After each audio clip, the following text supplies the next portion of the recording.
Police shot and killed the Somali man who attacked and injured 11 people at Ohio State University today. The suspect, 18-year-old Abdul Razak Ali Artan.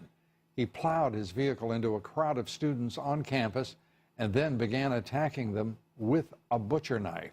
Artan was a student at Ohio State, a permanent legal resident of the United States. The FBI is investigating whether the suspect had ties to terrorists overseas. My next guest says today's attack has all the hallmarks of homegrown terror.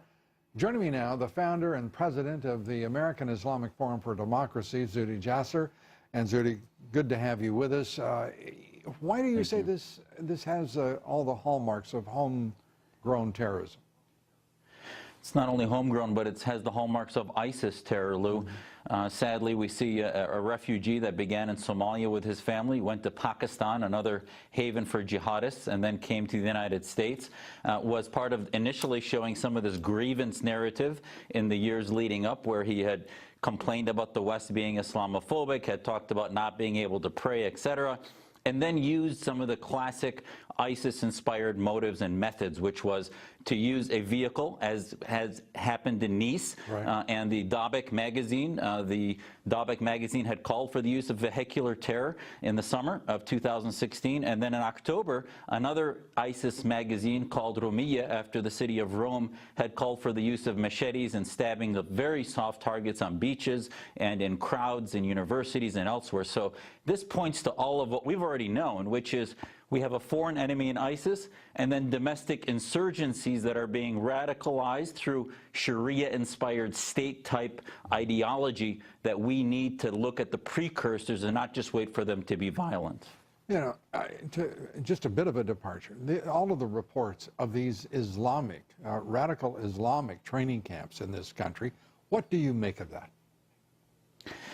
Well, you know, it's not necessarily just camps per se. I would imagine those we're monitoring. But the issue is folks that are feeding into this grievance narrative that it's us as Muslims against the West, that somehow America is anti-Islam. All these exaggerated grievances are creating a mentality, a state of mind that is Islamist, that is separatist, where they don't embrace America, where they are starting to feed into this global jihadist, what I call Islamo-patriotism, where you take a kid that appeared to have been just a regular Somali immigrant, right, turned into basically a jihadist operative who went violent against the infidels and wanted to commit this heinous act. And there is a mindlessness to this.